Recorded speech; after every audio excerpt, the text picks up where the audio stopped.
Hello, and welcome to this episode of MyPCHelp.com. Believe it or not, the digital camera has only been around for the consumer for about 10 years, or since 1996. I actually bought one of the very first models. It was made by Casio, and it cost me about $500. Now, in the last 5 or 6 years, digital cameras have completely replaced film cameras for the average consumer.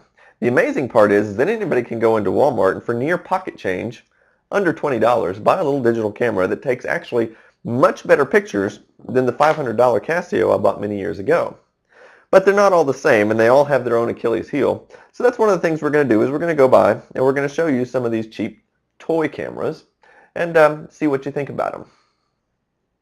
Before we get too far along, I need to tell you a little bit about the mentality behind toy manufacturers. Now, you might not necessarily classify this as a toy, but the same mentality behind it is what runs their marketing department.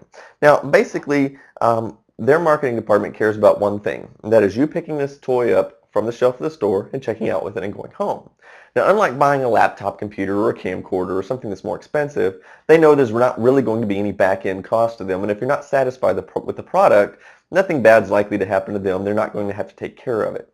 They don't really care about user reviews or any other kinds of bad reputations they might have on toys because people generally don't do research on $20 toys. They completely expect all of these to be purchased on an impulse, seeing it in the store.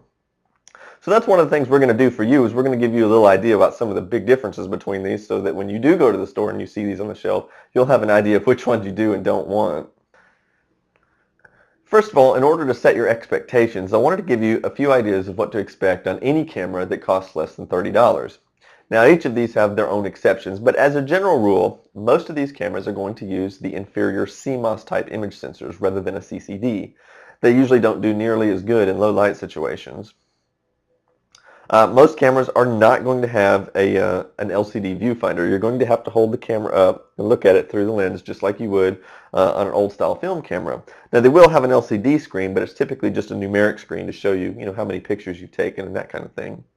They're pretty much also going to use just regular old, alkaline batteries. I mean, you might be able to put rechargeables in there, but they're not designed to be rechargeable in and of themselves.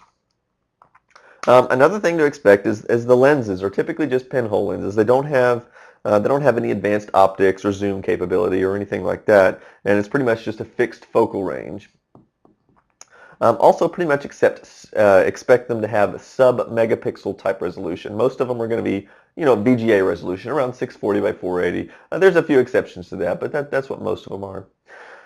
Another thing to expect is that unlike the more expensive cameras, they don't use flash memory. Most of them use SD-RAM, which isn't bad except for the fact that the SD-RAM requires a constant power source in order to not lose the information stored in it. So the problem is, if you go around, you take your pictures, you turn the camera off, you think, okay, my pictures are safe, but even when the camera's off, with SD-RAM, the battery is still being used to power the SD-RAM chip, and when the battery runs down, which it will, your pictures are gone. And the problem is the battery life isn't very good because even when the camera's off, it's still using power. And so it's not uncommon for these things to run down your batteries in 1 to 3 days just by having them sit there and do nothing. And so you pretty much have to take the batteries out of them when you're not using the camera, even if there's no pictures stored, if you want to keep the batteries good. It's also very rare for any of these to have a flash on them. Some of them do, but most of them don't. So without the flash, taking pictures indoor, especially coupled with the fact they have CMOS imagers, indoor pictures are very difficult to get any kind of quality out of them. And the last thing to expect is that they don't use the USB mass storage driver. If you've used a professional digital camera, then you expect that when you plug the cable in, that you're going to pop up with a new drive in your, My Computer Explorer, and then you'll be able to see all the files there. Well, it doesn't work that way with these because most of them are designed to double as a webcam, so they have to use a different driver architecture, which means that you usually have to use a separate specialized proprietary program in order to pull the pictures off the camera and then save them. There's one more important thing I have to tell you before we get started with the reviews.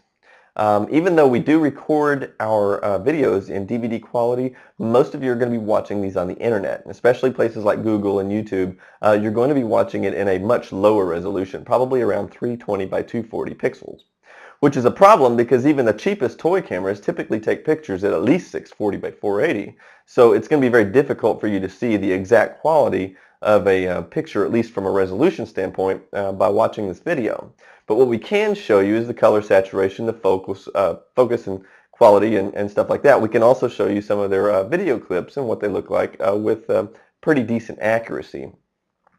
If you want to get some really good ideas of what the pictures look like, if you'll go to our website at www.mypchelp.com, you'll be able to find some example photographs in full resolution that you can look at on your monitor, and that way you can get a much better idea of what kind of still pictures these cameras can take.